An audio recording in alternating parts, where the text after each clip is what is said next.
राजधानी दिल्ली। रात के 12 बजे थे। रात का सन्नाटा और अचानक दिल्ली, मुंबई, नागपुर में चारों ओर फोन की घंटियां बज उठी। राजभवन मौन था, संसद मौन थी, राष्ट्रपति भवन मौन था। हर कोई कश्मकश में था। शायद कोई बड़ा हादसा हुआ था। यह किसी बड़े हादसे या आपदा से कम नहीं था। कोई अचानक हमें छोड़कर चला गया था, जिसके जाने से करोड़ों लोग दुख भरे आंसुओं से विलाप कर रहे थे। देखते ही देखते मुंबई की सारी सड़कें भीड़ से भर गई। पैर रखने की भी जगह नहीं बची थी मुंबई की सड़कों पर, क्योंकि पार्थिव शरीर मुंबई लाया जाना था और अंतिम संस्कार भी मुंबई में ही होना था। नागपुर, कानपुर, दिल्ली, चेन्नई, मद्रास, बेंगलोर, पुणे, नासिक और पूरे देश से मुंबई आने वाली रेलगाड़ियों और बसों में बैठने को जगह नहीं थी। सब जल्द से जल्द मुंबई पहुंचना चाहते थे और देखते ही देखते अरब सागर वाली मुंबई जनसागर से भर गई। कौन था यह शख्स जिसके अंतिम दर्शन की लालसा में जन सैलाब रोते बिलखते मुंबई की ओर बढ़ रहा था? देश में यह पहला प्रसंग था जब बड़े बुजुर्ग छोटे छोटे बच्चों जैसे छाती पीट पीट कर रो रहे थे। महिलाएं आक्रोश कर रही थी और कह रही थी, मेरे पिता चले गए, अब कौन है हमारा यहाँ। चंदन की चिता पर जब उसे रखा गया तो लाखों दिल रुदन से जल रहे थे। अरब सागर अपनी लहरों के साथ किनारों पर थपकता और लौट जाता, फिर थपकता, फिर लौट जाता। शायद अंतिम दर्शन के लिए वह भी जोर लगा रहा था। चिता जली और करोड़ों लोगों की आंखें बरसने लगी। किसके लिए बरस रही थी ये आंखें? कौन था इन सब का पिता?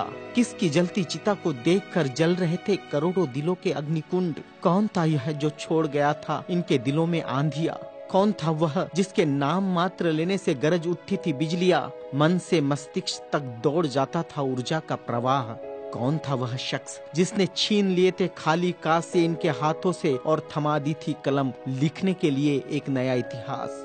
आंखों में बसा दिए थे नए सपने, ओठों पर सजा दिए थे नए तराने, धमनियों से प्रवाहित किया था स्वाभिमान अभिमान को, दास्यता की जंजीरें तोड़ने के लिए दिया प्रज्ञा का शस्त्र। चिता जल रही थी अरब सागर के किनारे और देश के हर गांव के किनारे में जल रहा था एक स्मशान। हर एक शख्स की आंखों में और दिल में भी जो नहीं पहुंच सका था अरब सागर के किनारे, एक टक देख रहा था वह उसकी प्रतिमा या गांव के उस झंडे को जिसमें नीला चक्र लहरा रहा था, या बैठा था भूख प्यास भूल कर अपने समूह के साथ उस जगह जिसे वो बुद्ध विहार कहता था। क्यों गांव शहर में सारे समूह भूखे प्यासे बैठे थे उसकी चिता की आग ठंडी होने का इंतजार करते हुए? कौन सी आग थी जो वह लगाकर चला गया था?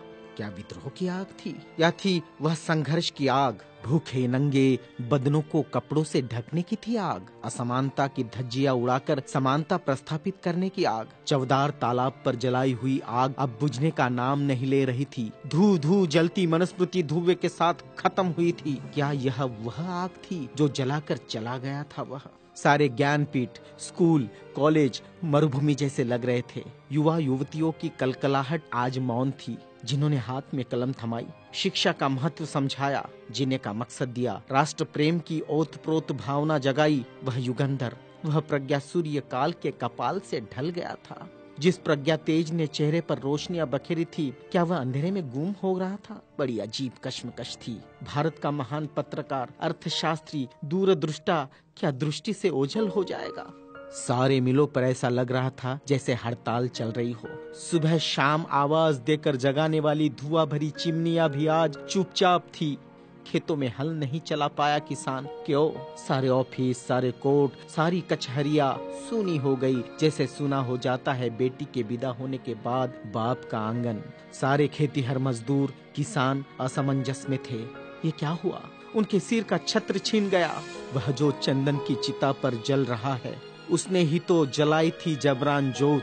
मजदूर आंदोलन का वही तो था आधुनिक भारत में मसीहा। सारी मिलों पर होती थी जो हड़ताल आंदोलन अपने अधिकारों के लिए, उसकी प्रेरणा भी तो वही था जिसने मजदूरों को अपना स्वतंत्र पक्ष दिया और संविधान में लिख दी वह सभी बातें जिन्होंने किसानों, खेतीहारों, मजदूरों के जीवन में खुशियां बखेरी थी। इधर नागपुर की दीक्षा भूमि पर मातम पसरा था। लोगों की चीखें सुनाई दे रही थी, बाबा चले गए, हमारे बाबा चले गए। आधुनिक भारत का वह सपुत्र जिसने भारत में लोकतंत्र का बीजारोपण किया था, जिसने भारत के संविधान को रचकर भारत को लोकतांत्रिक गणराज्य बनाया था, हर नागरिक को समानता, स्वतंत्रता और न्याय का अधिकार दिया था, वोट देने का अधिकार देकर देश का मालिक बनाया था। क्या सचमुच वह शख्स नहीं रहा? कोई भी विश्वास करने को तैयार नहीं था। लोग कह रहे थे, अभी तो यहाँ बाबा की सफेद गाड़ी रुकी थी, बाबा गाड़ी से उतरे थे सफेद पोशाक में, देखो अभी तो बाबा ने पंचशील दिए थे। 22 प्रतिज्ञाओं की गूंज अभी आसमान में ही तो गूंज रही थी। वो गूंज शांत होने से पहले बाबा शांत नहीं हो सकते। भारत के इतिहास ने नई करवट ली थी। जनसैलाब मुंबई की सड़कों पर बह रहा था। भारतीय संस्कृति में तुच्छ कहलाने वाली नारी, जिसे हिंदू कोड बिल का सहारा बाबा ने देना चाहा और फिर संविधान में उसके हक आरक्षित किए, ऐसी माँ बहनें लाखों की तादाद में स्मशान भूमि पर थी। यह भारतीय सड़ी गली धर्म परंपराओं के मुंह पर एक जोरदार तमाचा था, क्योंकि जिन महिलाओं को स्मशान जाने का अधिकार भी नहीं दिया, ऐसी 3 लाख महिलाएं बाबा के अंतिम दर्शन को पहुंची थी, जो अपने आप में एक विश्व विक्रम था। भारत का यह युगंधर, संविधान निर्माता, प्रज्ञा तेज, प्रज्ञा सूर्य, महासूर्य, कल्प पुरुष नव भारत को नवचेतना देकर चला गया। एक ऊर्जा स्रोत देकर, समानता, स्वतंत्रता, न्याय, बंधुता का पाठ पढ़ाकर, उस प्रज्ञा सूर्य की प्रज्ञा किरणों से रोशन होगा हमारा देश, हमारा समाज और हम। और पूरे विश्वास के साथ हम आगे बढ़ेंगे हाथों में हाथ लिए, मानवता के रास्ते पर, जहाँ कभी सूर्यास्त नहीं होगा, जहाँ कभी सूर्यास्त नहीं होगा, जहाँ कभी सूर्यास्त नहीं होगा।